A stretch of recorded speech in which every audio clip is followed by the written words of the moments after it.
આગળ વધીએ સુરત શહેરમાં ધોધમાર વરસાદ વરસ્યો છે, જેમાં ખજોદ અને ભીમરડા સહિત અલથાણ વિસ્તારમાં ભારે વરસાદ નોંધાયો છે। વેસુ, ડુમસ અને પાંડેસરામાં પણ વરસાદી માહોલ બરાબર જામી ગયો છે। દક્ષિણ ગુજરાતમાં ભારે વરસાદની આગાહી પણ વ્યક્ત કરવામાં આવી છે। વલસાડમાં 7 ઇંચથી વધુ વરસાદ પડ્યો છે। સુરતથી આ સમાચાર છે। સુરતમાં અત્યારે કઈ પ્રકારની સ્થિતિ વરસાદની છે તેમનાથી આપને અવગત કરાવી રહ્યા છીએ અમે। સુરતમાં કાળા ડિબાંગ વાદળો વચ્ચે હવે ધોધમાર વરસાદ વરસવાનો ફરી એકવાર ત્યાં શરૂ થઈ ચૂક્યો છે। શહેરના ખજોદ, ભીમરાડ સાથે જ અલથાણ, વેસુ, ડુમસ, પાંડેસરા જેવા તમામ વિસ્તારોમાં અત્યારે મેઘરાજા મન મૂકીને વરસી રહ્યા છે, જેને કારણે જ્યાં જુઓ ત્યાં પાણી જ પાણી જોવા મળી રહ્યું છે। અને સુરતમાં જ્યારે વરસાદ વરસતો હોય અને સ્થાનિક લોકોને હાલાકી ન પડે તેવું છેલ્લા 2-3 વર્ષથી તો જોવા નથી મળી રહ્યું અને આ વર્ષે પણ કંઈક આવી જ સ્થિતિ સર્જાઈ ચૂકી છે। સુરતના તમામ વિસ્તારો જ્યાં અત્યારે મેઘરાજા મંડાણ કરી ચૂક્યું છે ત્યાંના સ્થાનિક લોકો તોબા પોકારી રહ્યા છે। ત્યાંના જે પાલિકા છે, ત્યાંની મહાપાલિકા છે, તેનાથી ખૂબ ત્રસ્ત જોવા મળી રહ્યા છે।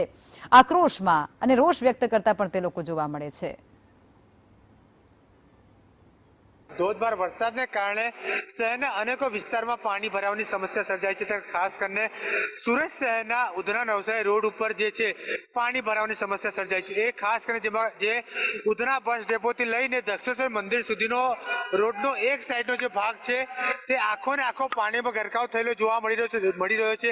હાલ તમે જે પ્રકારે જોઈ રહ્યા છો, આખા રોડ ઉપર જે છે વરસાદી પાણીનો ભરાવ જોવા મળી રહ્યો છે, તેને કારણે વાહન ચાલકોની જે છે ભારે હાલાકીનો સામનો કરવાનો વારો આવ્યો છે। તે સાથે જે વાહનોની લાંબી કતાર પણ જોવા મળી રહી છે। બીજી બાજુ વાત કરવામાં આવે ત્યારે આ જ પાણીમાંથી સ્કૂલેથી છૂટેલા વિદ્યાર્થીઓ પણ અહીંથી પસાર થઈ રહ્યા છે। મહત્વની બાબત છે કે અહીં કાયમની સમસ્યા છે, પ્રી મોન્સૂનની કામગીરી જે છે ક્યાંક ને ક્યાંક તે આખી પોલ ખોલી નાખ્યો તેવા દ્રશ્યો સામે આવી રહ્યા છે। ડ્રેનેજ લાઈનને વધારે સારું કરવું જોઈએ, તેનાથી આ પાણીના એક જગ્યા રોકાય। પાણી ના ભરાય એવું તો કઈ થાય નહીં ભાઈ। અહીંયા જો કેટલું પાણી ભરાઈ ગયું છે। અહીંયા કા તો પાણી કેવી રીતના ભરાયું પછી સાફ કરી છે?